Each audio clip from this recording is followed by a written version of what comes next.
This is a Rogue Media Network podcast.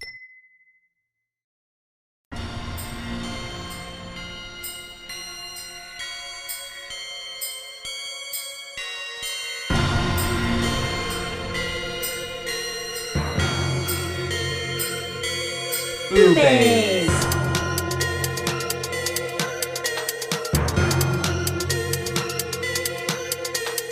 BooBaes!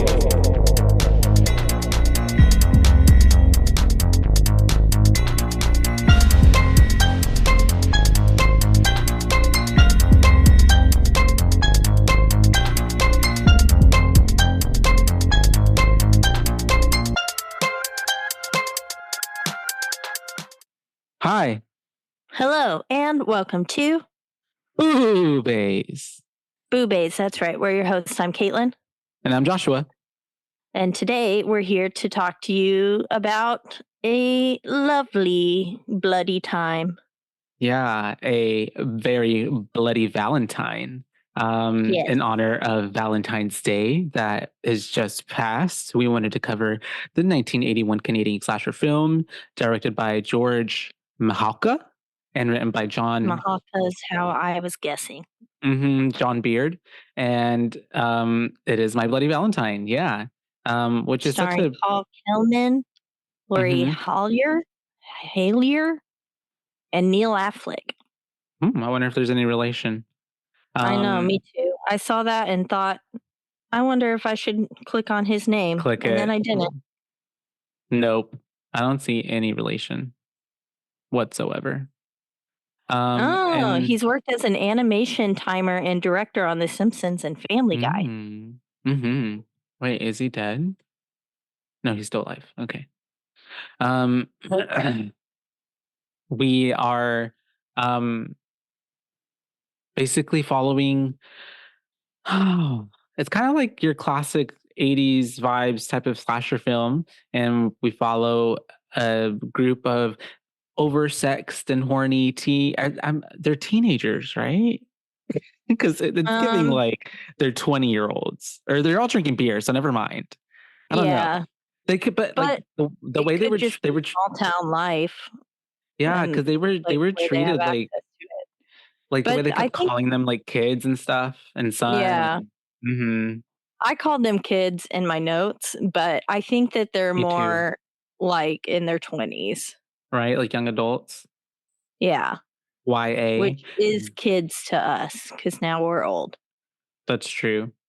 And we have a killer who is on a bloody rampage, who is getting it's not necessarily revenge. Is it avenging? It's just a lunatic who doesn't like dances.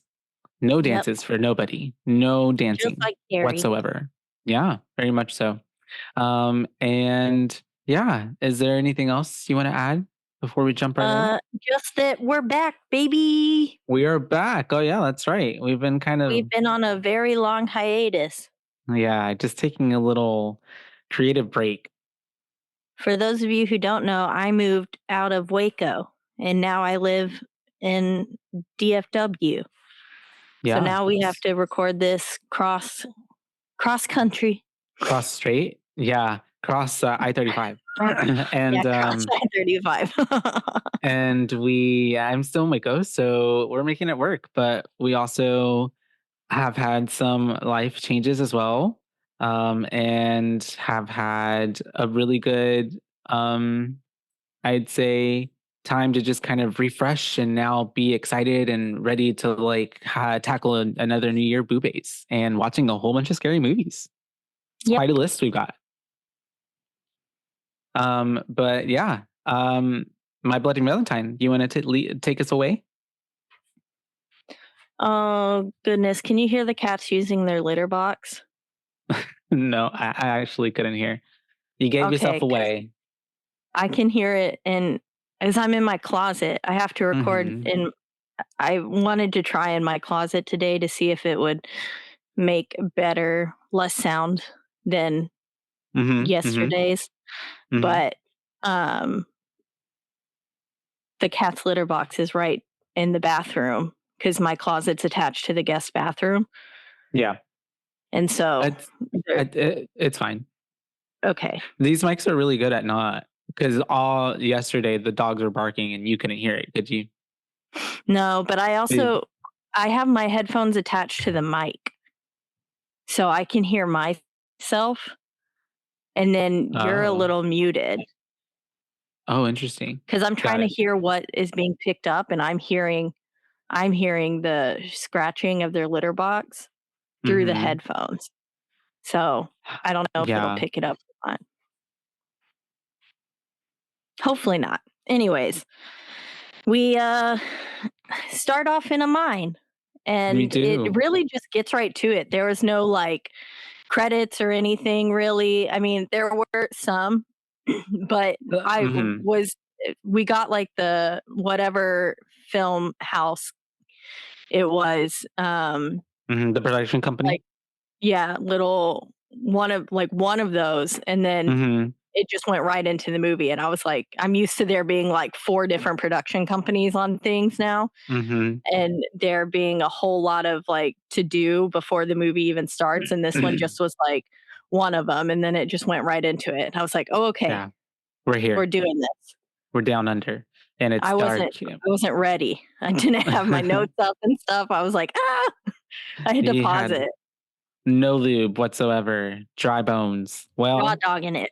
we are in here and we are in the mine, and someone's getting freaky in the mines. Someone's getting Yeah, one of soused. I was not expecting that. Yeah, me Mainly, either. I also just thought they were all men, and I thought they were all just going down there. And then all of a sudden, Mm-hmm. she takes her top off, and it's boobs, and I was like, Yeah. "What the hell?" Mm-hmm. I was a little shocked.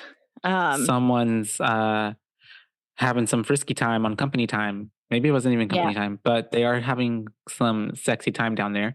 And it's very like 1980s. We're gonna zoom in close on the body and on her and her panties, you know, yeah, and she had her boobs out. Good, and starting it with a classic boob shot.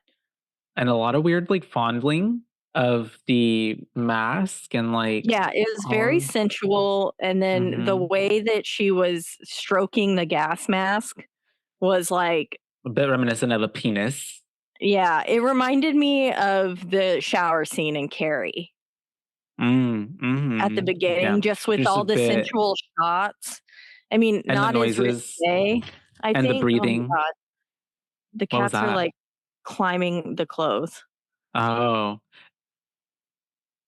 bleep And then bloop. I transported stuff in trash bags, Mhm, like, wrapped my clothes up in trash bags and brought them. mhm. And so I still have some things in trash bags, and they're crawling on the trash bags right now. And then I now see one it. just dropped down next to me. I heard the Maybe flop. recording in the closet isn't a better idea.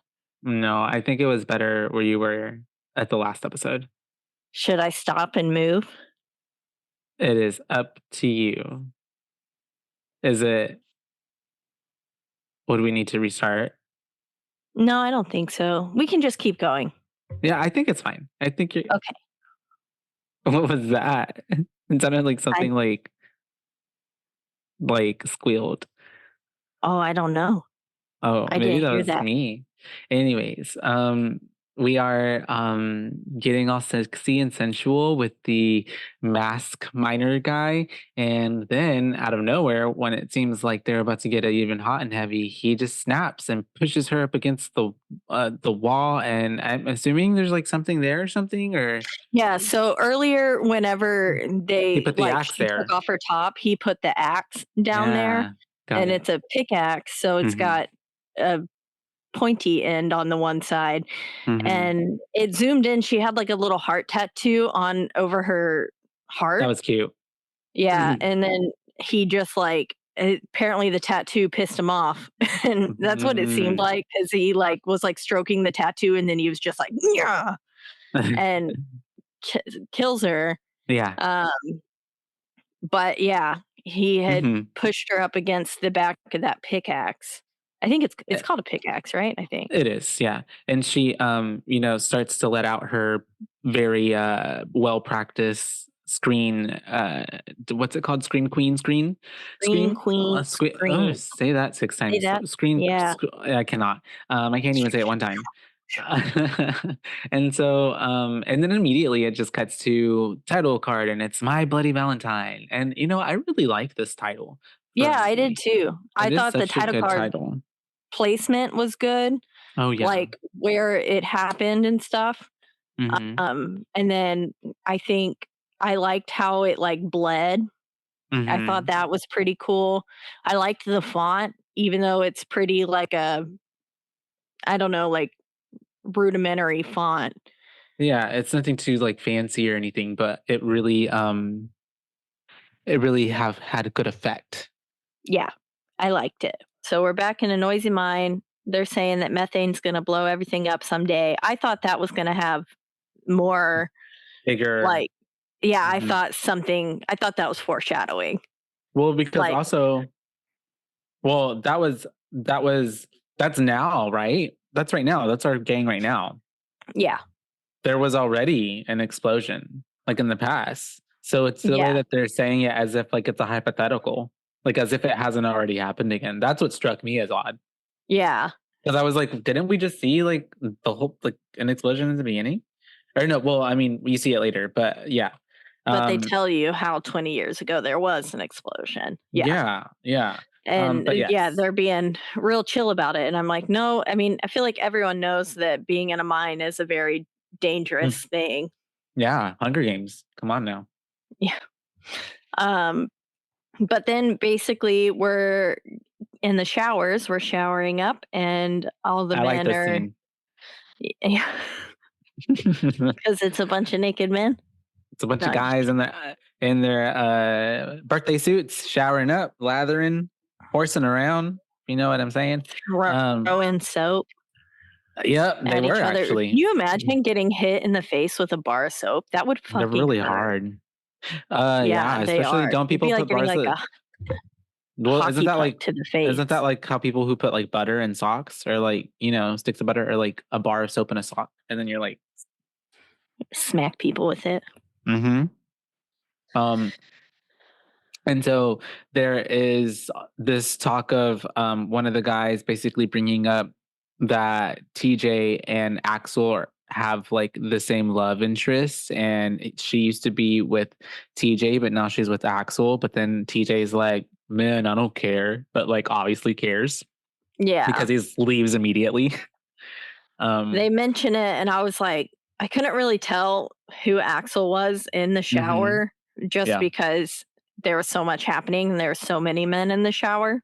I was like, I couldn't tell which one. They all looked kind of stunned by the comment. And then we haven't met Sarah yet. So I was like, who the fuck is Sarah? Nope. But we do meet her eventually. And then they finish up in the shower after we learn about that little love triangle going on. And then they all head off to the bars and we get that ding ding diddly ding ding ding ding link kind Very of music. Dixie, right? Isn't that one song or Yeah. like yeah, Yeah, very very much that. like And even like how we have Three the Stooges kind of music. and even the visual, like it's sped up a little bit so they all look funky and like it's very hunky dory. I feel like the word is. Yeah, it was cute. It was rowdy. And then we passed the sign saying, "Welcome to Valentine Bluffs." Valentine Bluffs. We end up at the like courthouse type of situation, like town hall kind of thing. Yeah. Something. And where the girls are decorated. They meet up. Every single one is paired off, basically. No one is without a boyfriend here or a girlfriend. And so they all are just kind of goofing off, horsing around. And then we find out that this is the first Valentine dance in 20 years. 20 years. Yeah, 20. It's been a hot second. And we find that out by Miss Mabel and the mayor talking. Yeah. They're saying, well, it's a big deal. Like it is. And but Mr. Mayor doesn't want to make a big deal out of it because well, we don't really like I guess it doesn't specifically say right now, but he's like, we want to get past all of that. What happened 20 years ago, essentially, never again.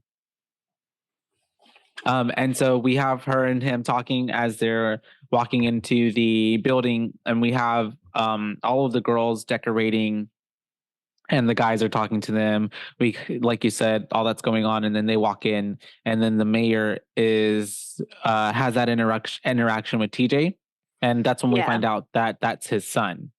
Yeah, I was like, and at first I thought he was just saying son in like figurative. Hey, son. Exactly, yeah. But then I was like, oh, it's really his son. Yeah. Yeah, and that was. I mean, I feel like this is where I really got TJ's name. Mm-hmm. I know they mentioned it earlier, but everything was happening so fast and I wasn't sure TJ was like a main character yet, but now they kept showing him enough to where I was like, okay, this one's TJ. I need to know that. And we also figure out that he's newly back to the mines. Yes. He went somewhere. We don't really know where, and you never really know where he goes. To the city, I feel like. Yeah, and then failed. But yeah, he went off somewhere and came back, and now someone else with his girl, and he's all moody because of it. Yeah, and he never wrote her, he never called, and so yeah, tough shit happens. Life happens, man. Yep. And so we have them. Oh, what happens? This is whenever CJ leaves because he's like, being all moody and broody, whatever.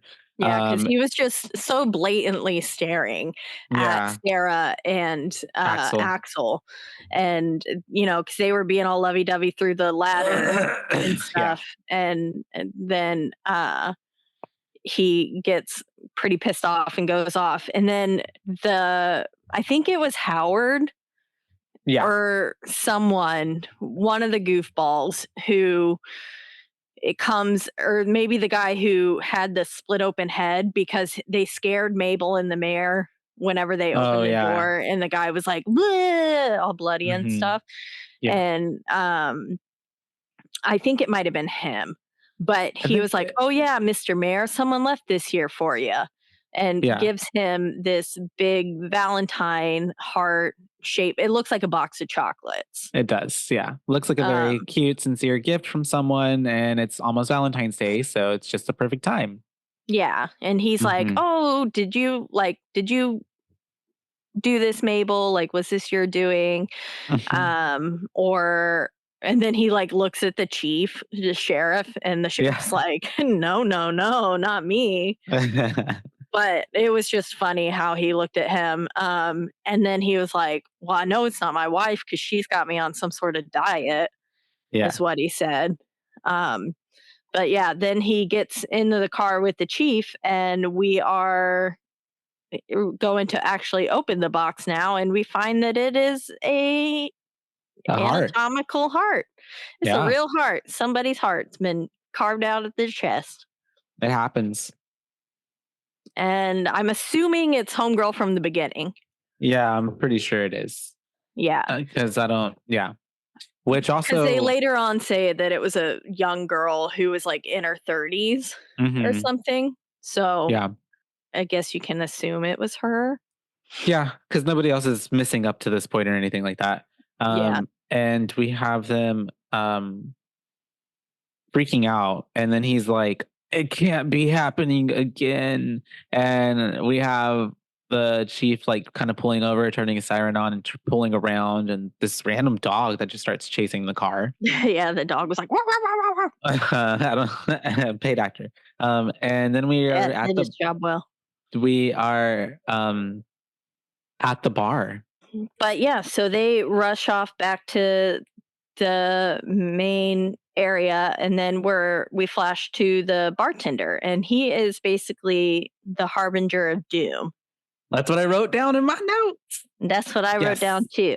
And he is, good old harbinger, laying the law of what happened, saying that basically it all started 20 years ago at the Valentine's Day dance. Everyone except for 7 minors was at the dance, but 7 of them, there were 7 at the mines. 5 of them were still down below with 2 supervisors up top. Yep. And basically the supervisors wanted to get to the dance. And so they they were left in just a like, hurry. yeah, they neglected their duties and they were like, okay, bye.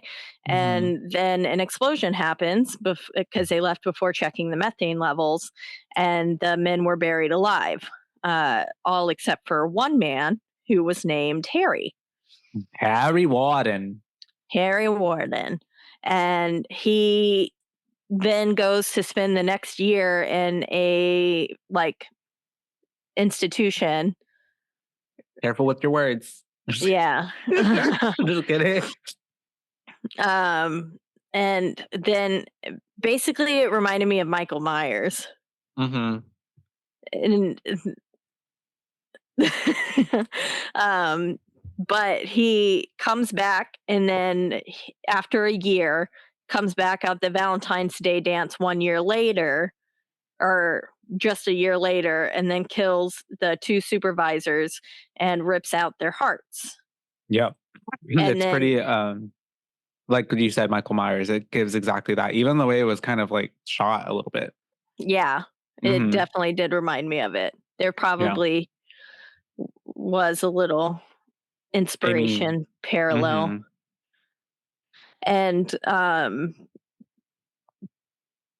he basically warns that they need to never have a dance again. And Never. Because then he'll come back and he'll do more damage. So the town basically heeds warning and decides not to participate in dances for the next 20 years. But then after 20 years, it becomes hearsay, and they're like, oh, it's fine. Yeah. So they it's like a new it's a new generation. So it's like tales. It's an urban legend at this point. Yeah. And because all the kids, as the, what's his name? Bartender is named Newbie. I don't know. I never got his name, to be honest. I think his name is Newbie. Gotcha. And basically all the kids are just blowing him off, and they're saying like, oh, that's a load of horse shit. This is, just an urban legend. And they're not taking him seriously. And he's like, mark my words, y'all are gonna rue the day. Yeah. You're gonna really see that you're gonna rue the day, joking. Carly. Rue. You know what that's from? No. Neville Popperman from iCarly.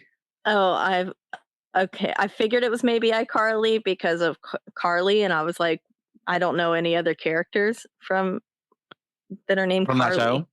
Oh yeah. And I don't know any other characters named Carly in general. That's true, actually. I know Carl from Jimmy Neutron. Yeah. What's her name? Mrs. Oh, it's been too long. It's like a chicken something. It's something polk. Something like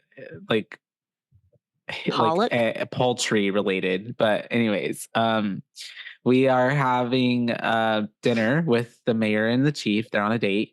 And no, I'm just kidding. They're actually at the Corners. And they are trying to get information on this heart that he had in the box. And they're also trying to get information on whether or not Harry Warden is still in the institution that he's supposed to be held at, in the facilities. And it's really funny because I guess, it's back in the day. And they're just like, we don't know. We'll call you. We'll figure it out and let you know. Like, essentially. And we have I was about to call him chief, the mayor, who's really like, he's freaking out, but he also it's very much like we can't let the rest of the townsfolk or the kids know what's going on because it will ensue a panic, and they want to keep everything normal for the Valentine's dance that is about to occur. Yeah. And so then basically after that, we flash to Miss Mabel, and we get some creepy miner who we can assume is Harry Warden. Yeah. That's kind of the entity. Yes. And he's like, we're getting some like first person like POV shots Mm-hmm. of him kind of like stalking Miss Mabel. And then he leaves another Valentine for her. And at this point, I thought, oh, maybe he's not going to kill her because I was like, oh, what a sweet little old lady. But Right. then she opens the note and it says, roses are red, violets are blue. One is dead, and so are you. And Yeah, I then, thought it was really sick. done. I thought it was a pretty cool poem. Yeah, it was. I liked all of the little notes that he left. He was pretty witty, Yeah, I and agree with most of you. them. Some of them are like the one about the make it thrice was maybe a little dumb, but Mm-hmm. this one No, was good. this one was good, and especially for being the first one, kind of setting it Yeah. up, and especially starting with the roses are red, violets are blue, because that's so typical Valentine's, you know? Yeah. It's classic. You got to do Yeah. it. And he made it nice and haunting. Wow. Mm-hmm. And then he kills Mabel. Yep, he just kills her right dead. It's so sad. She really gave final girl vibes. Yeah, she put up a fight for a She good did. second. She kind of ran away screaming and then she gets killed. And then she it's really fucking crazy that we end up finding her later. Because also I kind of want to be put in the dryer. That seems like fun. Yeah, I've always wanted to go for a spin. I've been stretching a lot more, so I'm more Tumble flexible around. now. Now you can hold on and then Mm-hmm. ride through. Oh, that is Yeah. so cute. I ended up putting up captions down on mine, and it's like picking up and reading all of our words, like as we're speaking. Oh my god, it's so weird. No, stop reading my mind. I saw that you turned captions on and I was like, what is happening? Wait, do you see them on your side? No. Oh, you should do it. It's pretty cool. Actually, But no, I'm going to turn it off because it's really distracting. It told me that you turned them on. Oh, why would it sell me out like that? I don't know. It does everything. It sells everyone out. So we are back with the boys, right? The boys. They're at like a car yard. Uh-huh. Or something like a old where they've got all the junkyard and they've got all the cars that are like been repoed or something. And they're like half smashed in and been in an accident and stuff. And then they're just sitting there. Axel's playing the harmonica, and then I guess TJ comes up, tries to kind of extend an olive branch, but also just really probably to pick a fight. He always has like kind of this moody attitude too, even when he's trying to like, I guess like you said, extend the olive branch. It's kind of like it was like half-assed.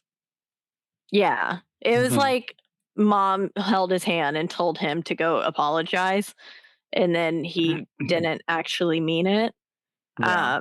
But he goes and they basically start fighting over Sarah. Mm-hmm. And then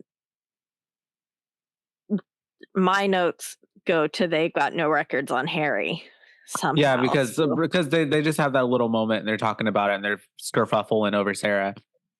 And then it cuts to the mayor and the chief, and yes, they don't know where Harry is because nobody can find him. And then it cuts somehow back. They've got no records on him, which I just can for the life of me not understand how. Like, I feel like most of those places should go back at least 20 years.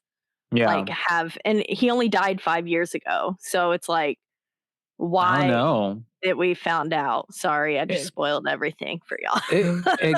But it also gave like, like little town, like you said, and it's the 1980s. So that would have meant that like he died 5 years prior. So 78, 77. Like I feel like that might have been possible back then. Cause I feel like there probably weren't as many like regulations or people checking on to see if like people were actually in these type of facilities. I'm thinking a mother and how they had a dead baby in a box still. I want that kind of record keeping. Gotcha. Well, or not mother. We are not mama. fortunate. Mama. Okay. I was like, I'm trying to. Mother is the one with Javier Bardem and Jennifer Lawrence. Yeah. Yeah. That's a good movie. Well, the first time I saw it, I was shocked. Shocked? Oh, Yes, because of the end. Yeah, mhm. everything at the end. Don't But give it away. All right. So I won't. we But we should cover that sometime. we should. We Yeah, we could. And so I know where to put it. And so we are back with the girls, right? And now they're talking about the boys. It's is it Sarah and what's her face? I forget the other Polly. Yeah, and then and we get a small mention of them saying, or the mayor saying, we should cancel the dance. And then Yeah. nothing really comes of it. But yeah, we're with No. Sarah and Patty Yeah. talking about the two boys. And Yep. so they are basically talking and just girl stuff, talking about, if she wants to be with TJ or not. And then she basically is just like, I don't want to be with him, but like it's like But totally does. Yeah, her body language and like everything else is giving way different than what she says. Because even when she's Yeah. with Axel, like when she sneaks off later to go by the jukebox, like it's very, and it's also super obvious. Like, and he's only like a table Axel's away. just sitting right there. So yeah, I love how she's just noticeable. like, I just want to go play some music. Do you mind? Like, Yeah. Like, yeah. stop keeping tabs on me. And so then it cuts to what's Chief is at the laundromat. Because this is where the girls split off and they're gonna go do their own thing. And they're stopping by Mabel's, and it's so gross that he smells something. Yeah. Like the moment he started sniffing the air, I was like, oh no. But you imagine if a body was in a dryer, like you ever put a shoe in a dryer? Like a leather shoe? Like, or just the sound. Well, I guess you wouldn't put leather in a fucking dryer, but yes, I get what you mean. Because the shoe's like bouncing around and knocking it off the drum and stuff. Yeah. And so I imagine this body must have sounded pretty loud. And these are like really, really old dryers. So they're the ones that like tumble, Yeah.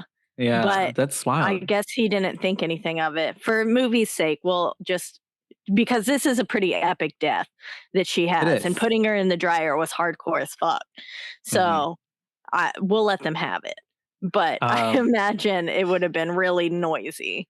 Well, and then when he finally opens up the dryer next to her, and then he doesn't even get to open up the dryer, she just kind of like plops out. Yeah, like, because like whenever you put a shoe in there, it knocks the door open sometimes. I always have to tape my dryer shut if I'm drying shoes. And so her body must have just like I've never Yeah. And then like imagine as well, like you said, the smell, like it was like it's going in there longer and longer. It's just like sizzling and baking almost, I feel like. Yeah. But like it's different because dryer like heat waves are different from like oven heat waves. So it's like a different type of like burn. It's like a scorched, probably burning. I don't know. Yeah. A slow, like a roast. Yeah, a roast. Why don't people put meat in the dryer? Why don't we cook stuff in the dryer? Probably because it'd get too beat up. Make a mess. Oh, that's what she said. I don't know. Actually, never mind. But yeah, they find Mabel in the dryer, and then they're like, maybe it's Maybelline. No, maybe she's dead in the dryer. And then we flash back to the boys. To the miners. Yeah, they're working, right? Yeah. And then Axel and TJ almost get in a fist fight in the mines. Yes. And then it's Which very is not the short. time. Yeah, no. I was like, there's so many bad things that could happen around you. There's so many safety issues that we need to not be doing. And it's a quick scene because we basically just bounce right back to Chief and the mayor talking, and then they're basically deciding that they're going to cover it up and not tell. They're not going to call the town next door to help. Nothing, bless you. Nothing ever good happens when people are trying to cover up a town murder. Ever. Yeah. Mabel died of a heart attack. You got that? Nothing bring her out else. back. Yeah, they were really just trying to cover it up, and the mayor kind of was struggling with some like internal, is this the right thing to do? Because he kind of puts up a fight for a second, but then eventually just bends to the chief's will and is like, okay, fine. And this is where we get the next Valentine, right? Yes, we do. I believe so, because it is given to because the miner's working, they're taking care of Mabel's body, all that stuff, but don't they tell the kids that there's no dance? And then TJ starts it. Yeah, because they get the Valentine and it says it happened once, it happened twice, cancel the dance or it'll happen thrice. Yeah, gotcha. Thrice. And so thrice. Yeah, this was the one where I was like, not his best work. Also, who uses thrice? What is thrice? Yeah, it's a band. Oh, is it? I've never heard of them. Yeah, I think they're like a metal band. That makes sense. It sounds like it would be a metal band. And then we have them telling the kids now, because of this, that the dance is canceled, and they're like, well, you can't cancel the dance because Mabel would have wanted us to have the dance anyway. She worked so hard to make this dance happen. So they're all bummed that it's not happening, and then we have it cutting to TJ basically abducting Sarah. He like puts her in the car and she's like, I don't want to go, but still gets in the car. And she looks so willing. Yeah. She's got a giant smile on her face the whole time. And I was like, girl, you are not being forced. Oh, yeah, for sure. No gun was held to her back. They end up going, he takes her, I guess, to like one of their spots that they used to go to whenever they were dating. And I love how he takes her and he's just like, do you remember? And then it's like, yeah, of course she remembers. It's not like it was like 20 years ago or anything. Yeah. It was like last summer.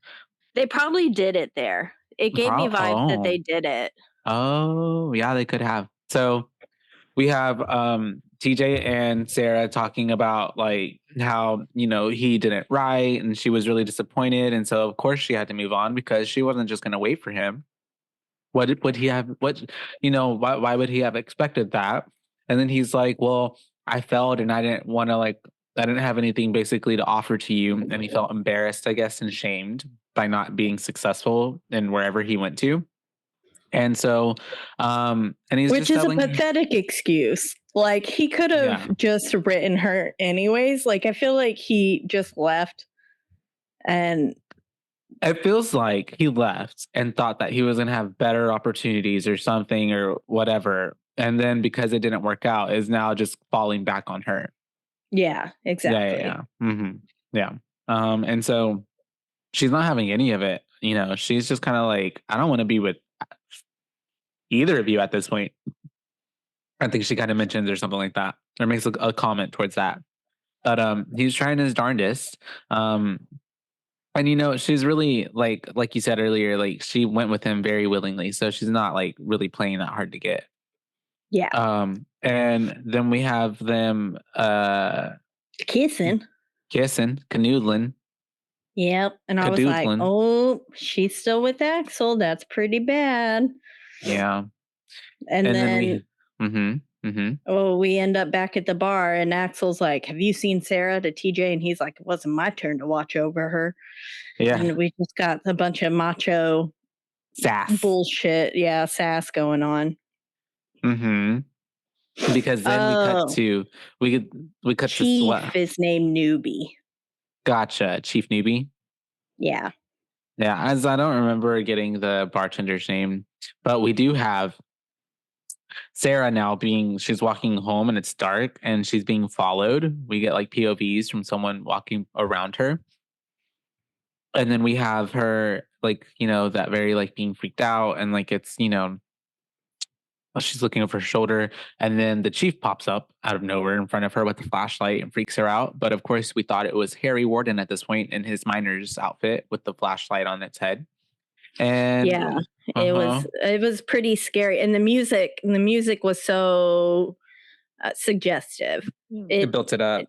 Yeah, it really was like Deenie Deenie. No, that's like Jaws, but very. But it but you is. get It's the very idea. Jaws, Michael Myers inspired. All these movies came out around this time, right before it. And so it really had that same vibe. And then it leads up to a big explosion of sound, and it just reaches out, and it turns out to be Chief Newbie. Yeah. And then he's like, Sarah. And she's like, oh, Chief. And then he's like, what are you doing out here? And she's like, just walking home. And then she's kind of like, oh, is there like trouble or something like that? Is something wrong? And then he's like, no, nothing's wrong. And I guess doing my nightly watch.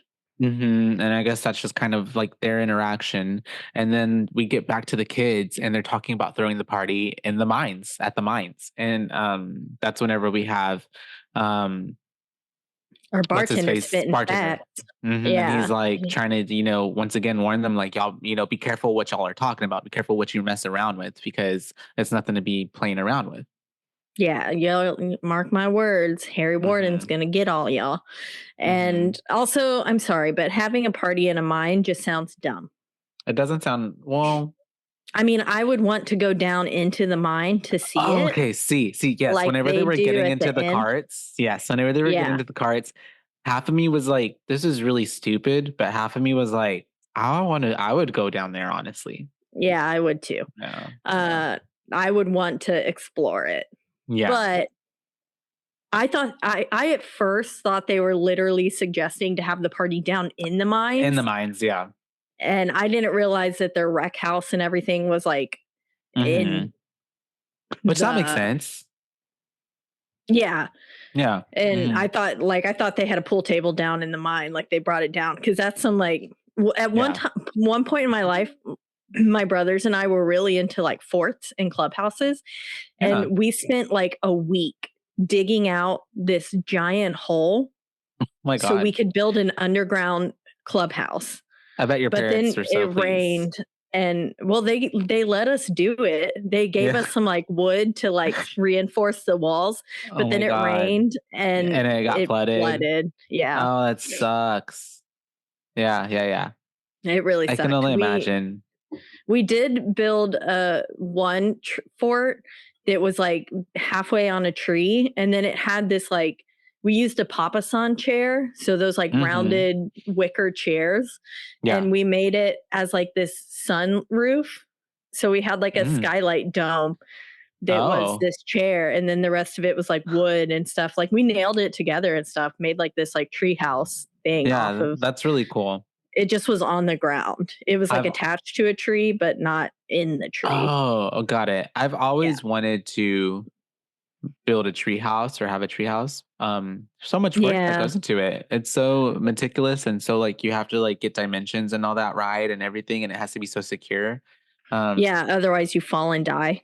Literally. You can't have that happening. So but that's really especially fun. Not with kids. Yeah, that's super cool that y'all did that. We were into building lots of stuff. We tried to build flying skateboards, like from Treasure Planet. Oh, okay. I was gonna say like Back to the Future. That too. Yeah. Kind of hover. We had one with like a parasail on it, but we obviously could never make it fly. We were 9. It's like we weren't magical creatures. And one time I tried to build a helicopter to go see my dad because he lived in North Carolina. How were you building that? Just with like cardboard. Oh, okay. Yeah. I don't see why it didn't work. It didn't work. It was a sweet idea. I think that's how they make the like military grade ones. Yeah, I think so. That's actually never mind. Nothing. But anyways, they're not having a party inside the mine. It's mine. Apparently, it's at the. It's in the rec areas. Yeah, it's in where like the employees, have their, children. Probably where they clock in and stuff, and it's above ground. Where they fuck. Just kidding, my bad. Where they fuck.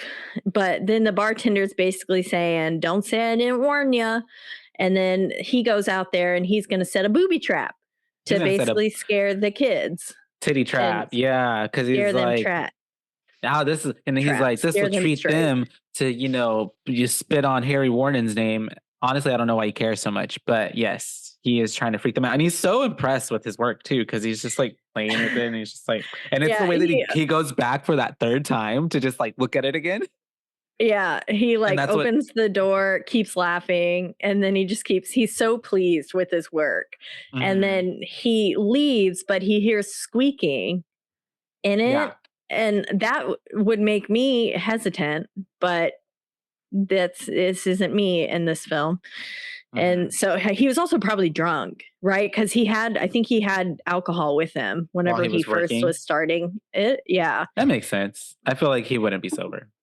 Yeah. And then he goes back and he opens the door, and lo and behold, it's Harry Warden coming out, and he sticks that pickaxe right into his little chin. Right into his chin. His chinny chin chin. Little meat hook thing. We've got 2 chin deaths in a row. We've got this one, and then we'll see next week. Yes, we do. Yes, we will. A chin death. I was like, ooh. But we are. I forgot that we recorded this backwards. It's okay. Next week, guys, another chin death. And it's a pretty gnarly one at that. It is. And we have the chief then checking the mines at this point. Not even checking the mines, really. He just checks the fence, and then it's just like, okay, it's locked. That's good enough. And then that's whenever we have the kids, after he leaves and drives off, the kids arrive at the mine. Yeah. Don't they? And is that because the chief had gotten a call that like, oh, hey, no, that's not yet. That's not yet. My bad. That doesn't happen yet. Mm-hmm. We just see that it's February 14th and all the kids go to the mine to have their party, because we got like some timestamps throughout the film, like saying February 13th. Some diegesis. And then February 14th now, and then giving us like little actual timestamps. I just didn't write them down. But it's called diegesis. Diegesis? It's a really weird word, but in my film class that I'm taking right now, like stuff like that, it's called diegesis, which is basically like anytime there's like text or other things on the screen that are not a part of the actual film universe, if that makes sense. Yeah. Mm-hmm. I see. It's like stuff to let us know what's going on. Mm-hmm. I like it. Like diegesis. Oh, my bad. Yeah, that's what I thought you said at first. So that's why I just kind of brushed over it. You're like, oh, that's his Tourette's again. Speaking of Jesus, I made it to 666 days today on Duolingo. Ah, yay. Jesus' favorite number. It was. And then also for this Zoom meeting, it was 5666. Oh, was it really? So today is Satan's day. Isn't that an angel number? 666? Yeah, I think so. I wonder what that one means. I actually don't know anything about angel numbers, but I just know that they're in threes, right? It's like 444, 111, like la la la. And so then we have and we have that's good. And Michael Jackson just pops up from the dead. Sorry, from the dead, from hell. Oh, my bad. Oops. I mean, he's in heaven. Probably where he is. And we're not all going to be there. I feel like heaven is a very exclusive club, super exclusive. Yeah. But like not in like the ways that it's not like you have to be a good person to get up there. I think like you just have to be like super cool. Like, I don't know, like really cool. Like Tony Hawk. Yeah. Tony Hawk's going to heaven. Tony Hawk is definitely going to heaven. Dude, and he's actually a really good person too. Actually, he's really nice. Yeah, he's man. He'd be up there for sure. Him, Betty White. Yeah, oh yeah, Betty. Betty would be up there. Yeah, and I think that's it. That's it. It's just them two, and then it'll be us when we get there. It's true. It'll be a fun party. And so then we also have Chief back at the station, and there's another officer there, the only other officer we've seen throughout the whole movie so far. And he is saying like, hey, Chief, this, heart-shaped box came for you. And the chief is like, ah, fuck. So he sends the other police officer to go get like coffee or something like that. And he opens it up, and it is another present from Harry himself, warning them about It's actually just chocolates. Oh no, you're right, because that's not until here in a minute when he's like, there's still a party. He steps outside. Yeah. You're right. It's actually just chocolates, and it's actually even more fucking sad because it's from fucking Mabel. It's from Mabel. Yeah, showed up post-mortem, which I thought could have been still. I thought maybe that he had chopped up what I thought, because I thought he was going to eat the chocolate. And I was thinking that it was the bartender chopped up and then dipped in chocolate. Like his fingers, like the knuckles, like chopped each knuckle off and then dipped them in chocolate. Or like liver. And then put them all in there. Yeah. And just like cut up because pieces it of looked liver. like little rectangle things. So that's why I assumed his fingers and his knuckles. His digits. But I thought that they were chopped up and dipped in chocolate, and he was going to bite into it and it would be like bone. And it would be like, all like 1980s and close up. And he's like, and then it fades away. And then it cuts away abruptly. Yeah, that's totally what I thought was going to happen. But it turns out it was just real chocolate. Real chocolate. It's just from chocolate. Mabel.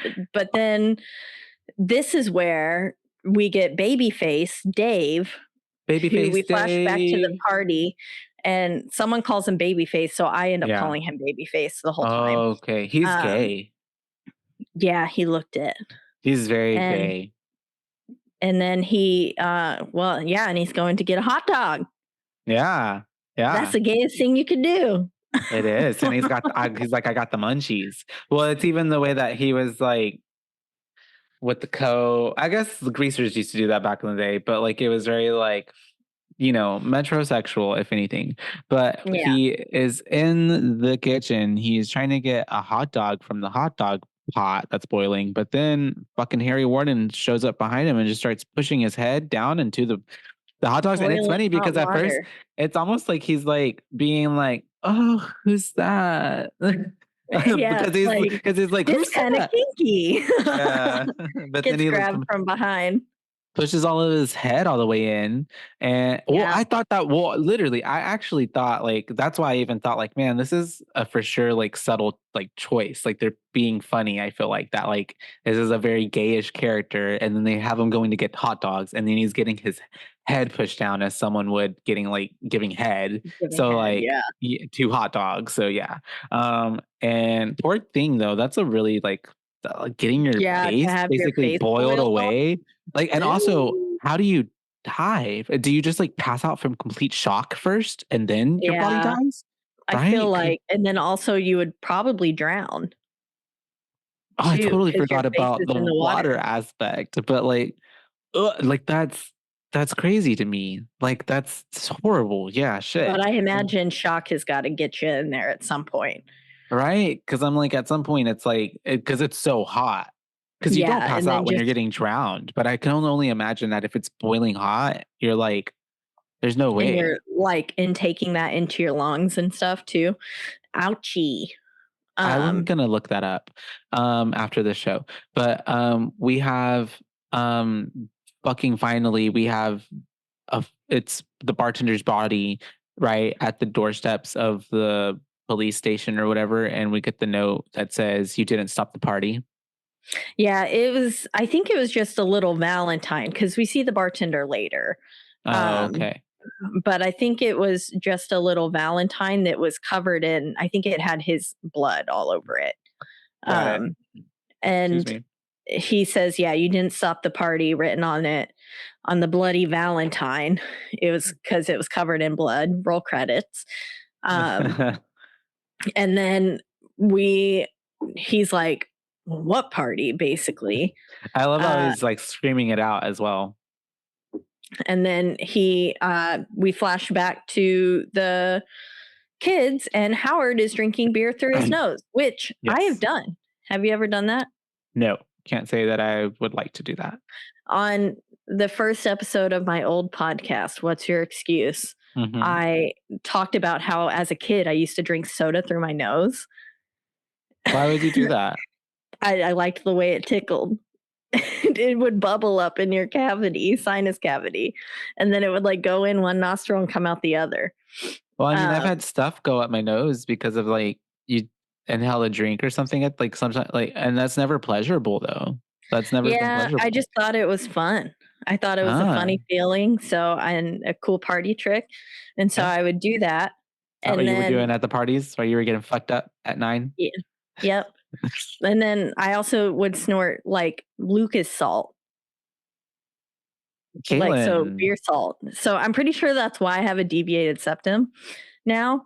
But I wasn't the smartest kid. I also would eat fire ants. So when we played Fear Factor. So did lots but that's different. That's Fear Factor. You weren't just eating random fire ants. Did they ever bite your tongue or your mouth? Yeah. It was not pleasant. But so at like 22 or 23, no, I must have been like 26, actually. I decided to snort beer on the first episode of What's Your Excuse? At the end of it, I snorted beer, and it was not a pleasurable experience. It burned really bad. Yeah. I feel like that would be the thing because I've had like stuff. It's like when you have water go up your nose and it like doesn't feel good. Like when you're swimming. Yeah. No, it burned really bad. I was not a fan of it, and I won't do it again. You were also a masochist, so I feel like I feel like you're a glutton for pain, Caitlin. I'm like a sissy. I'm like, no, thank you. I don't like any pain. Thanks. No painful. Yeah. It was and so not fun. We have the guys fighting over Sarah because they're stupid, and Sarah is just kind of like, you're both being jerks. And Axel, Axel's not letting her speak for herself either. She's like, I have a mouth, and then TJ's like, well, use it to tell him, and Axel's like, tell me what. Yeah, it's very so dramatic drama, and we have them getting into a little spiral, yeah, because that's a word. We have them getting into a little quarrel. Essentially, sparring. And then Howard breaks them up, and then we have Axel leaving, and then TJ tries to make sure to grab a beer on his way out. Oh yeah, while he's throwing a tantrum, he like slips his hand over there so fast and like opens the beer with one hand, and I was like, "How did you do that?" First off, but it was pretty impressive. And he ends up leaving, and we have TJ trying to console Sarah, but she's just like, I'm actually, she's just kind of like, I don't even like want to be here or be with you anymore. I'm going to walk out. And so she walks out, and that's whenever Patty follows her, and she tells, I love how she's like, come on, to Hollis. And, and it's just kind of like, damn, the bros got to follow Patty and Sarah. And that's whenever we have we cut to the couple that kind of we saw them dip out earlier, and they are in this like boathouse type, or not boathouse, but like a room where they keep all the outfits for the miners. Oddly hanging from the ceiling. It was a very weird room. Also, when Axel slipped out, this is when I started catching on. I actually thought it was TJ. Oh, really? For a while there, yeah.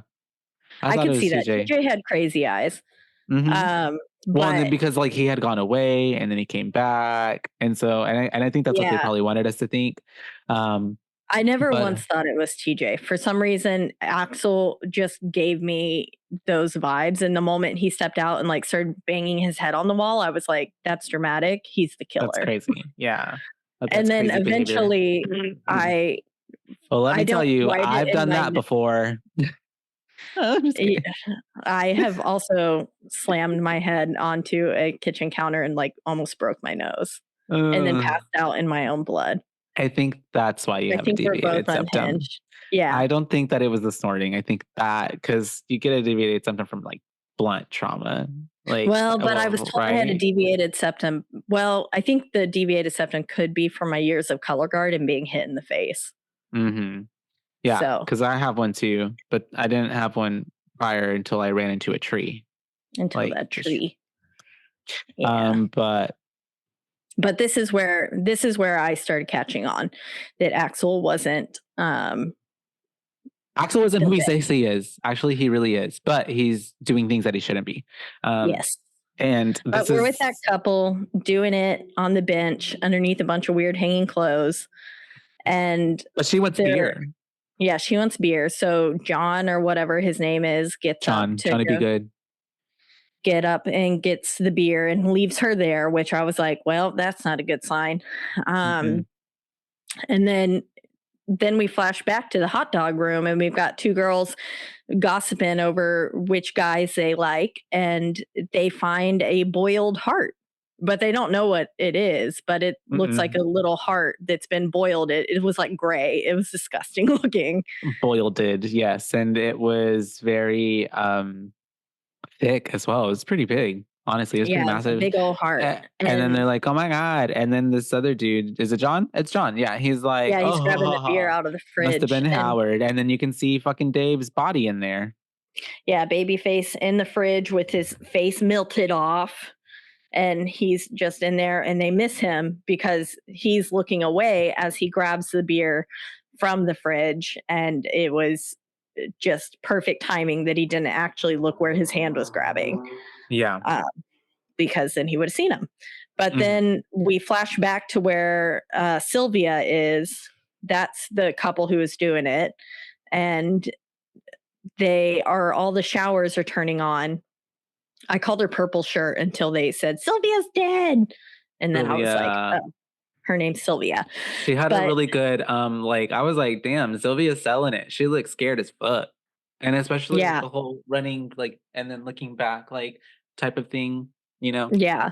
Because she, all of a sudden, we got kind of when they were in there about to get it on, he was like, yeah, you just pull the cord and the clothes fall down, kind of thing. And so she did that, and then they laughed about it. But now all of the clothing starts, somebody's turned all the shower heads on, and then all of the clothing starts falling down on her, and she's freaking out because everywhere she turns, something's falling down. And then the bartender falls down from the ceiling as well. Oh, that's right. His chin on a hook thing. And so that's where we see him dead. And then we basically flash back to John walking in and him saying he thinks that she's trying to take a shower with him. Yeah. And he's like, oh, hell yeah. He's excited. And then he walks in there, and then we just see him drop the beer can, and you can see just this silhouette of Sylvia's face with her head, I guess, being shoved onto the shower head.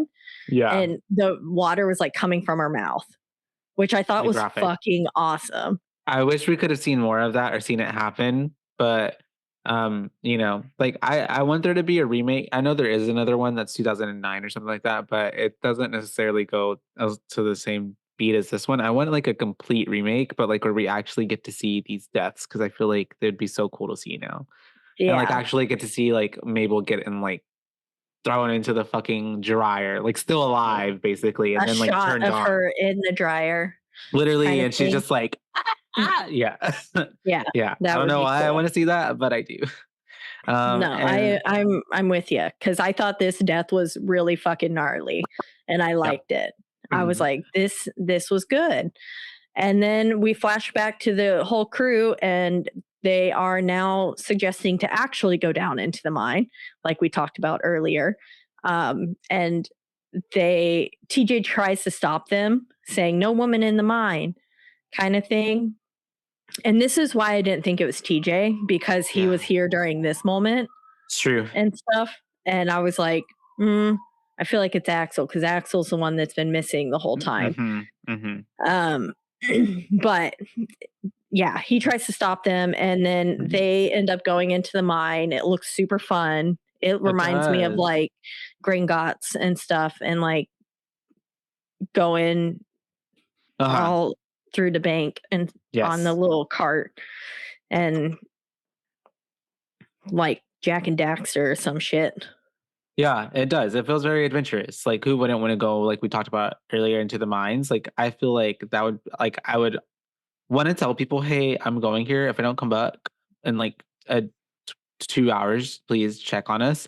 But like, that would be so cool to go down there. I don't know. I've always wanted to go like spelunking too, and like cave, like, people go into the cave Diving and stuff. caverns. Yeah, Yeah. it really interests me. But obviously, I am not equipped or have the experience to do any of that. I would die immediately. But Yeah, same. it seems really cool though.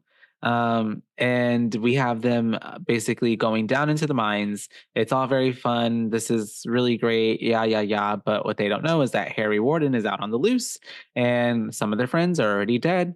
And also, I'm thinking, like you said, like we're saying, it is really cool, but also, like, this is so dangerous. Why are we going to the mines where we know that, like, things can blow up?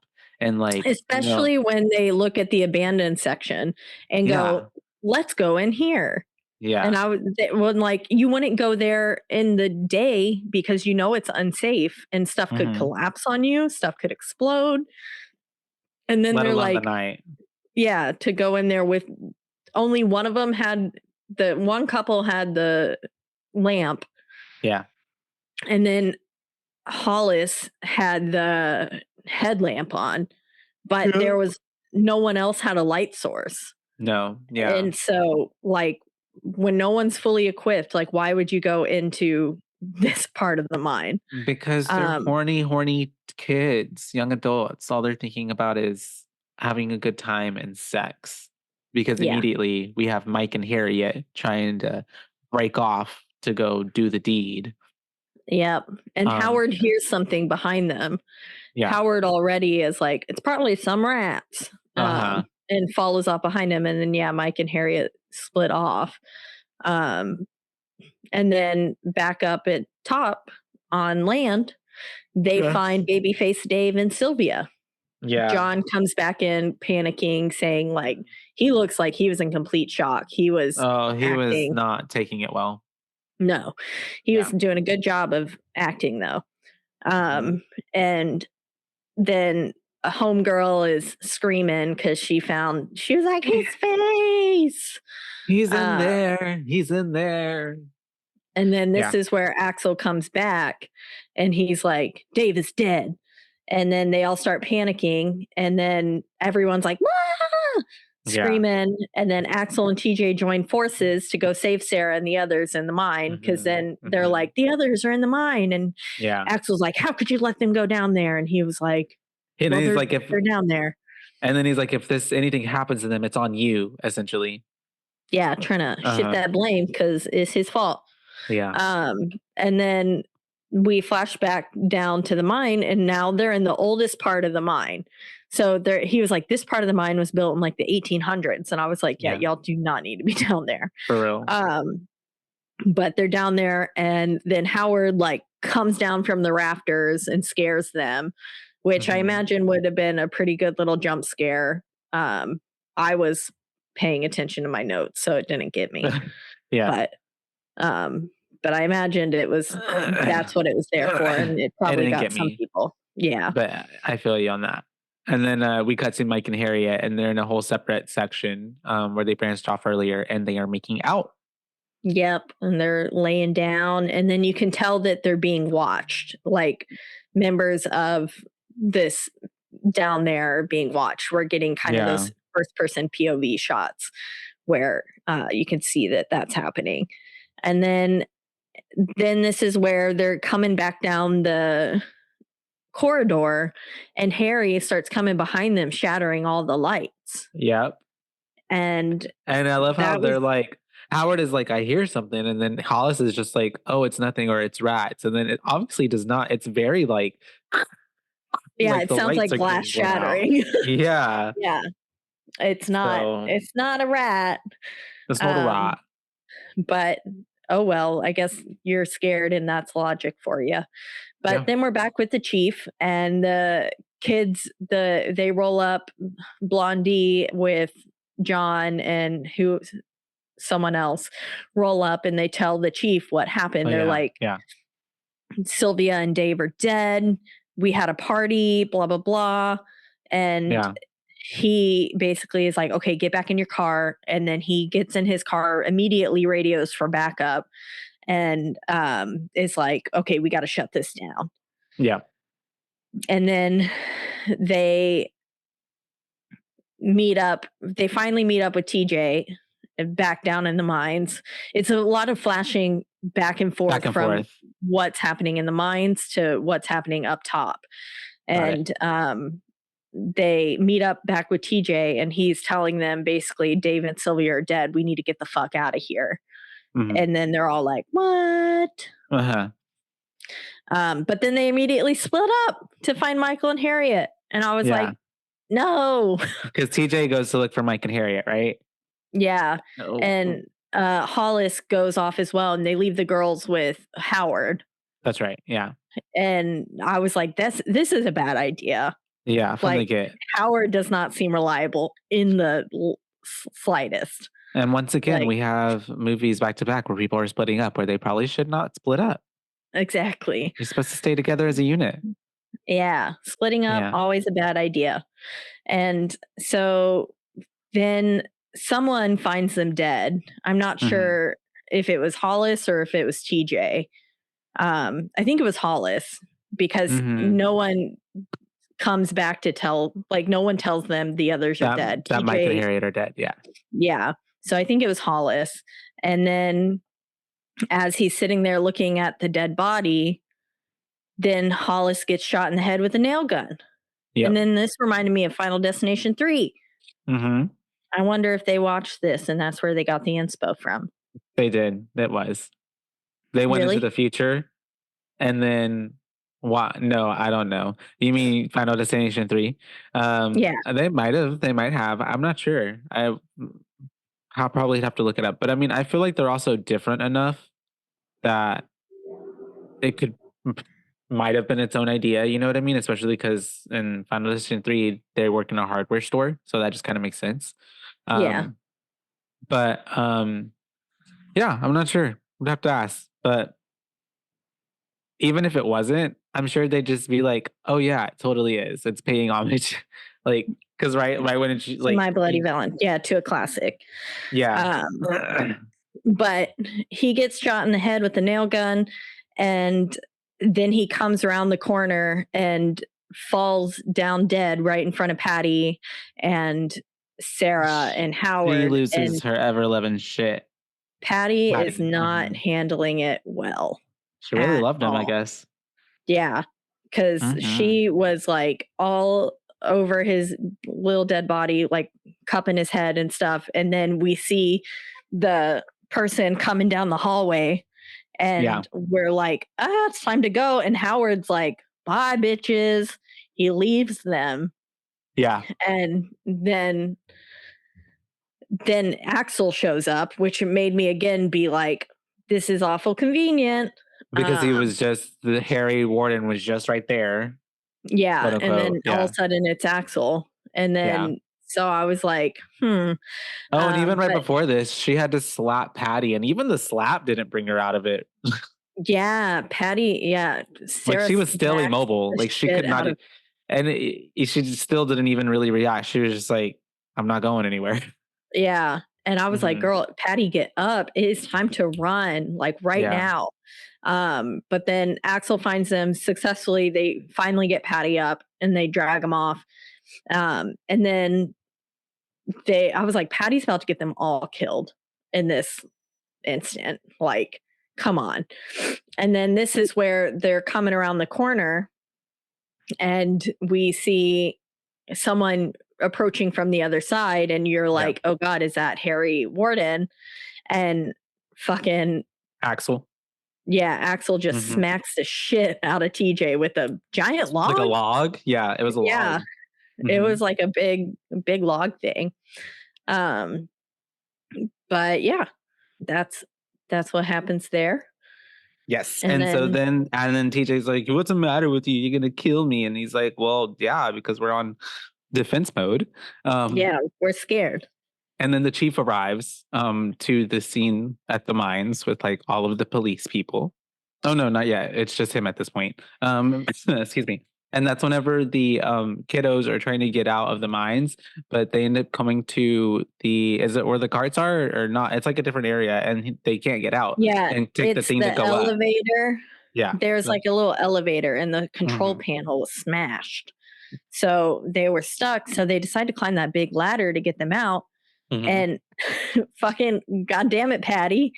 She's like getting up and they've crawled I would have left up. her. Yeah. But she was behind two of them. Yeah. Or in front of two of them. And so she was behind Axel, which at one point too, whenever it shows Axel shimmying up the ladder even faster when they told him to slow down, and then Howard's body comes down, I was like, that looks suspicious. So he got up there, went to the top, and then like threw his body down and then crawled back down. Yeah. Kind of thing. Which they were really very psychotic. Excuse me. Yeah. And almost improbable. Like, yeah. Like, how did he have the time to do that? Or how did he set that up? Or like, I don't know. Like, because he couldn't have had maybe he put Howard's body up there whenever he ran over, or maybe Howard got up there and he saw that they were in front of him and he killed him really fast. I don't know. Not really sure how it happened, but it's movie magic. I think that has to be it. Is that Howard was already maybe like hiding up there or something, or just kind of up there, and Axel runs into him as he's up there and he's just like, okay, whatever. And then like throws him down. And then they're like, oh my God. Because he was with the girls, that whole time, because Howard had ran off and then he was with them. Like there was not a time when he was, so I feel like it was like inconvenient, like just poor timing on Howard's part. On Howard's part, yeah. Was just there at the wrong time. Yeah. And then, so that happens. Howard's body falls down. Before that, Patty almost slipped and she's like, I'm afraid of heights, you guys. And they're making Sarah like climb up right behind her. Yeah. Like that must have been so hard for Sarah to climb like that. For sure. But then Howard's body gets like hanged and his blood splatters all over them. And then he falls all the way down to the bottom. And so they're like, let's go back down now. He's up at the top. Yeah. And then Axel's like, he's fucking with us at this point. Yeah, all the while. But then they're going into the rail cars. Yeah, they're having to cut through some area that has a bunch of water. Yeah. And they're going through these tunnels, a shortcut to get to the rails. Cars. Yes. Yeah. And then they round the corner and Axel's like, let me know when y'all make it to the other side. And then we just hear a splash after they make it. And Axel got pushed in. And this is where I was like, it's Axel. Like first gave it away for you. Certain. I was like, it's Axel. I just thought he fell into the hole and he was gone. And then that's when I thought even more so, oh, maybe it is TJ, because he was so like, well, we got to move on. Let's go. He did. They left his ass so fast. Yeah. They were just like, whatever. They were like, TJ was like, we got to go. And he was like, that is 60 feet. That is 60 feet deep. There's nothing we can do for him. Let's move he was on. Like, this is his problem now. Yeah. And so, they left him so fast. I was like, yeah, even the girls were just kind of like, we can't leave him. And then, then they were like, turns around. We can't leave him, turns away, walks off. Yeah. And they end up getting to the, they have to split up because the girls have to go like one way. And then TJ's like, I'm going to go this way. But then it's like, there's like a rock fall or something, because then like, he gets blocked off, right? There's like rocks that start falling. That's what it sounds like to me. Something happens, and he disappears. Yeah, because it doesn't show us. Because the girls go over and they're like, TJ, and then that's whenever I believe Harry comes back up, right, and starts chasing them. Yeah, because it's just Sarah and Patty at this moment, and then Patty gets impaled. Yeah, Patty rounds the corner, and Harry just like puts that pickaxe into her stomach. And again, Sarah leaves so fast. Sarah's She's just like, bye, bitch, like in stride. Didn't even hesitate. She was just like, and we keep running.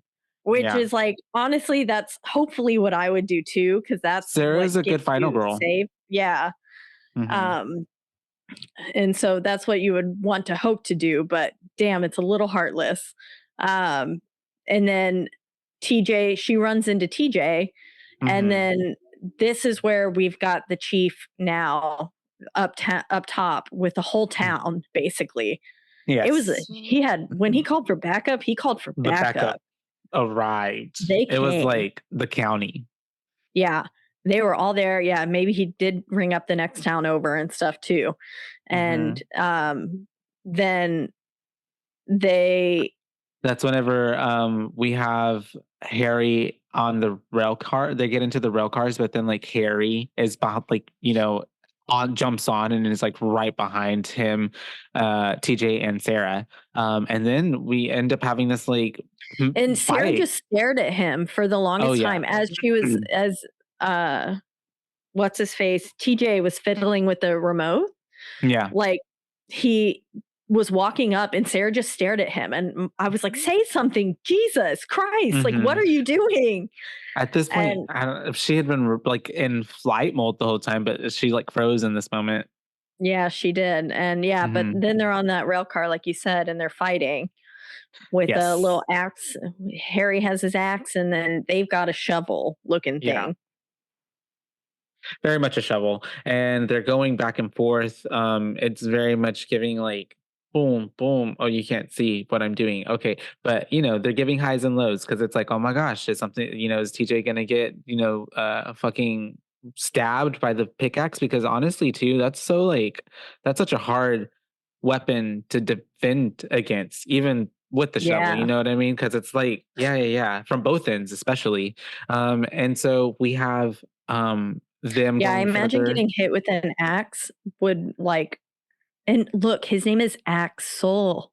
Oh yeah, that's true. That should have been a good axe. pickaxe. That's a dead giveaway. They were telling us from the beginning. It is. And they end up jumping off of the rail cars. 2 weeks in a row, though, with a movie with axes. Oh, that's true. And they jump off, and then the rail cars end up keep going while they're having their like little battle royale. And we have the police and the mayor coming by the rail cars, and then they're like, "Okay, we're gonna go further." And there's blood on the rail cars, so the mayor's like, "Oh my god!" And then we get to cutting back to TJ fighting against what's his face, because they go through like a tunnel opening, like a side tunnel thing, and it's Yeah, a little really tiny. offshoot.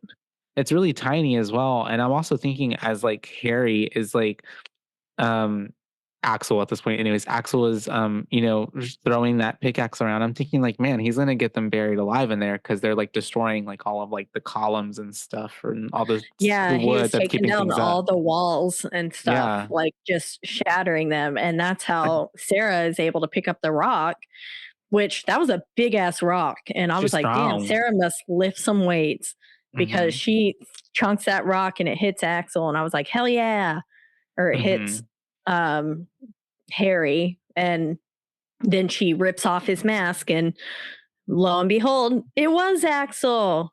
It was This was Axel. still like, I had a feeling it was him, but it was still a nice, like I still was like, oh shit, I was right. Yeah, Like, okay. because I never get the killer right. Like in Scream, I always had it wrong. And so I was like, oh, it was still a pleasant surprise for me. Yeah, I thought at this point too, I was like, well, at this point it couldn't have been TJ, but for some reason I was just still like, well, I guess it could have been Axel, but I just also just didn't think it was Axel as well. At this point for me, I honestly thought, damn, okay, it really is Harry Warden. Yeah, that he had really come back. Yeah. Yeah. I thought that for the first little bit, but then I started cluing in with Axel. Like it really solidified on the ladder. And then once he fell into the water, I was like, no, it's gotta be him. It's a wrap. Yeah. And then we have oh shit. What do we have? This is whenever we have this the place caves in, right? Yeah, place caves in, and we also get a little flashback because they're asking, she's like, "What? Why?" kind of thing. And we get this tiny flashback of Harry Warden killing one of the two officials who were up top and neglected their duties and left, and the two that got killed a year later. And we see a young Axel underneath the bed watching his father get his heart ripped out. And so, and this was also very like Michael Myers, like reminiscent to me as well, like this whole scene. yeah, Especially the definitely little boy under the bed. covered in blood. And yeah, and so it was just like, okay, this Axel is off his rocker. And then the place caves in, they go outside, and he was like, "It's not Harry Warden." And It's he was Axel. It's like, Axel Rose. Just kidding. yeah. He's like, "I know it's not Harry. He died 5 years ago," kind of thing. We just got the call. And then they're like, so he was like, "Well, who is it?" And he was like, "It's Axel." And they go in there, and he's like just laughing maniacally. His arm has been chopped off underneath the rubble, kind of thing. And he's like, "Sarah, my bloody Valentine." And he said, "Harry Warden made you pay." And then he just laughs like maniacally to the end of it. Yeah. And then we rolled to a black screen with the credits. And this ending song is like a little custom song made for the movie. And it kind of went hard. It went hard. You liked it? Yeah, I was like, On the this playlist? is actually a good little song. I was like, this actually wasn't too cheesy. I didn't stick around too much for it. I'll have to go back to listen to it. Because once this credits came up, I was like, okay. Great. Okay. But I listened for a little bit to make sure that it was like indeed about the movie and not just like really lining up well coincidentally.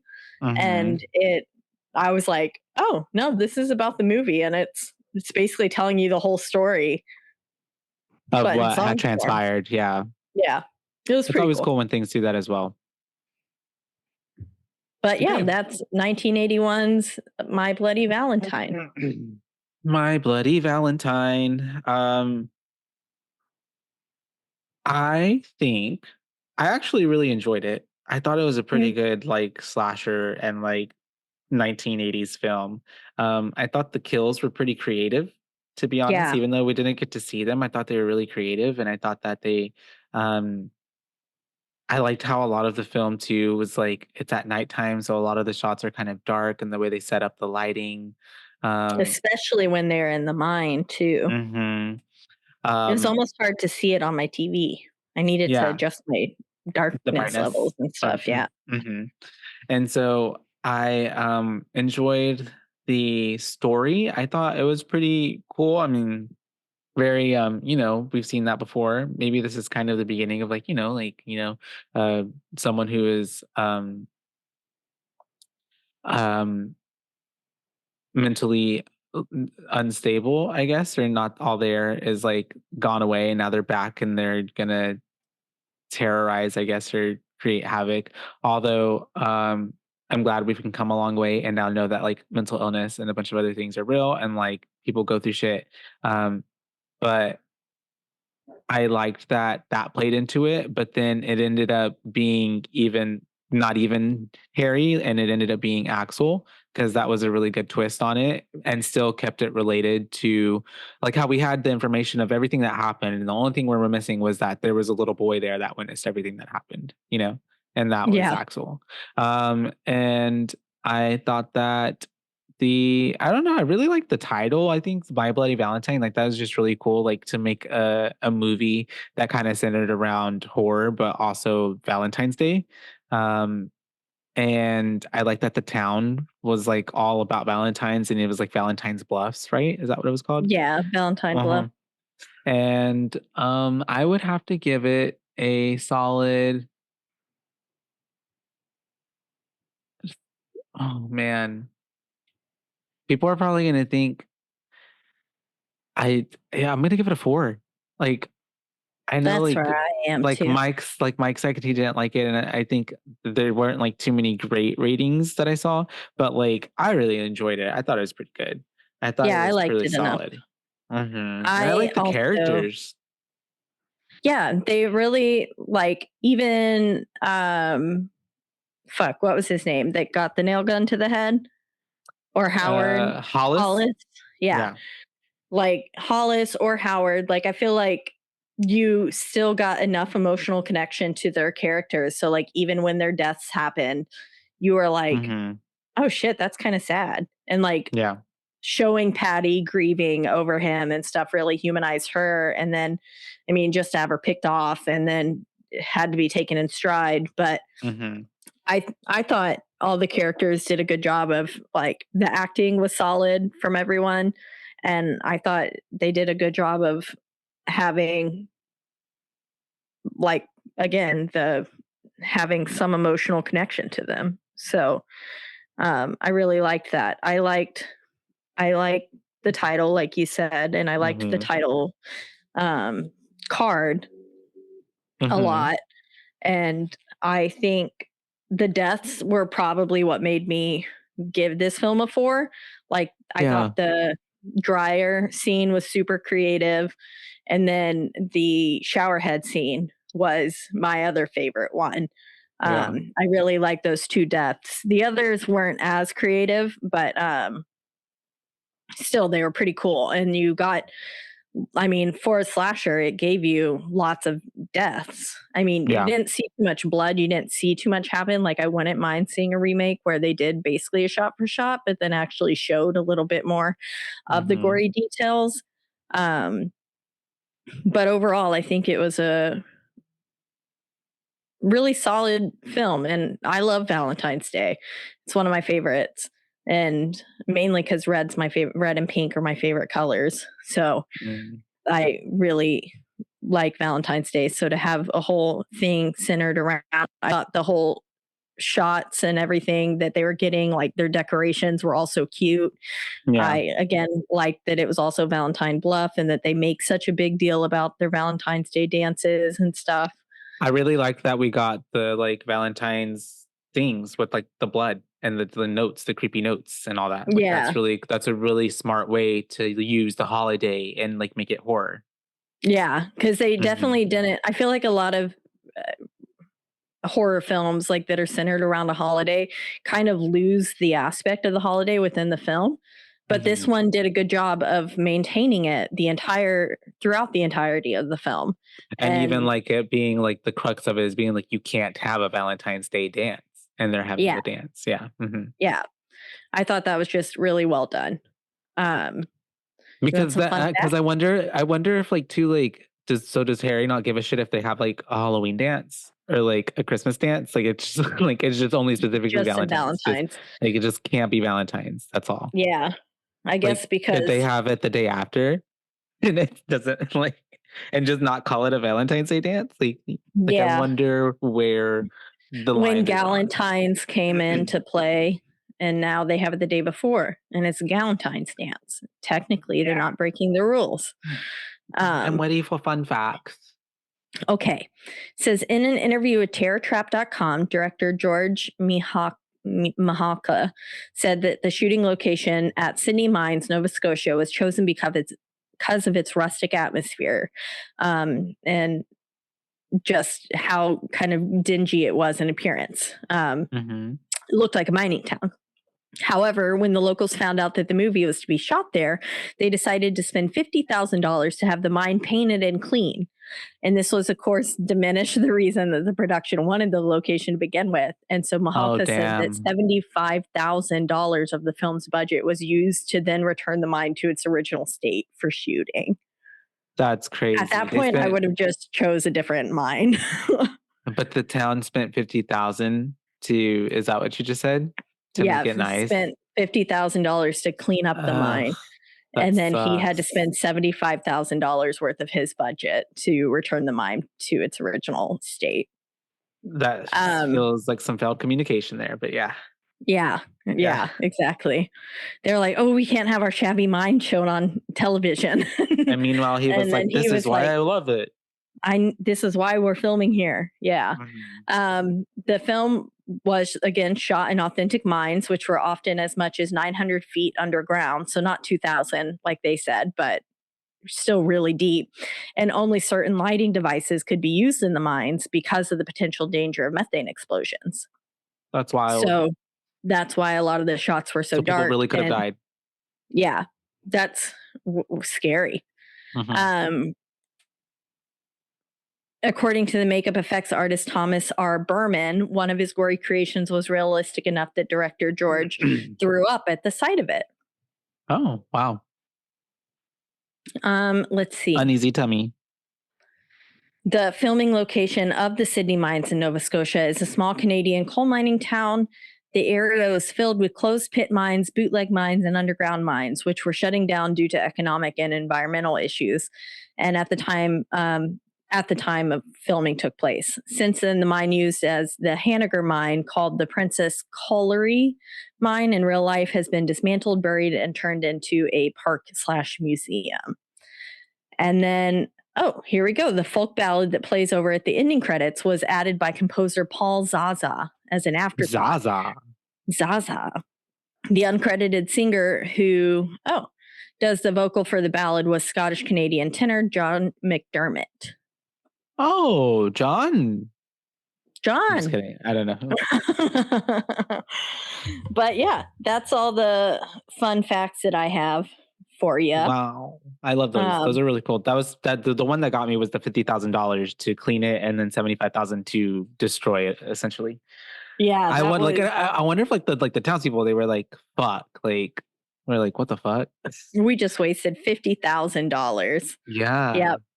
Pass this big initiative, use the city budget to do that, and then had to have it. I wonder if he had to clean it back up afterwards for them. Right? Or then or pay them for what they spent for that. That's crazy. Yeah. Mm-hmm. But yay. Hello.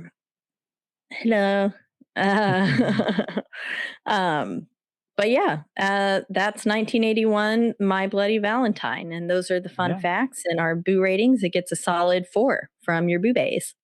Solid 4. My voice cracked. A solid 4 from us. Yes. And this lovely podcast has been brought to you by the Rogue Media Network. We are not in the studio anymore, but yeah. They're still producing us. They are, and you can listen to our podcast and a lot of other cool and incredible podcasts on roguemedianetwork.com. That's right. Mm-hmm. And then if you want to listen to our podcast, you can do so on a slew of podcasting platforms, the biggest two being Spotify and also Apple. But wherever you do listen, don't forget to rate, review, like, and subscribe. That's right, because that is the only way we can get ahead in this world.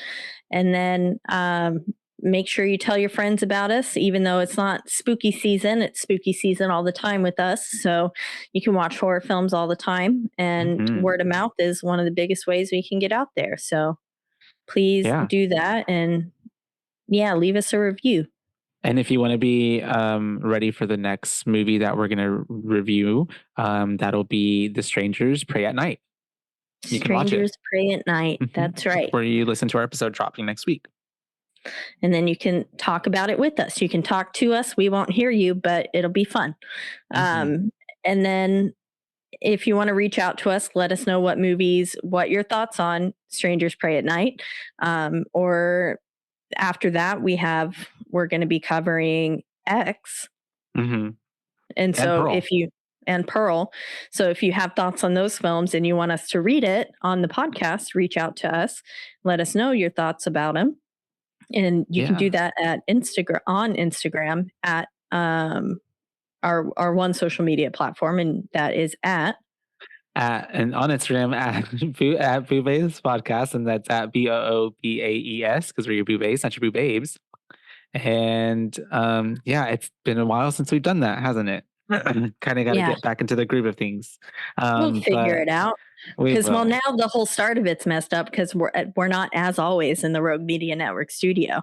So so the whole beginning's thrown off. So we got to find a new groove. It'll be fine. Yeah, it'll be all right. It's funny though how the other episode went really good, and this one is definitely sounds like a first episode. Well, we had a lot of technical difficulties in this episode too. Yeah, exactly. My audio and stuff failing and then my laptop dying and cats messing everything up. So This is hopefully y'all won't hear none of that. Yeah, I'll just stay out here from now on. But okay, I think that's all, you guys. Until next time. Until next time, you guys. Bye, BooBaes.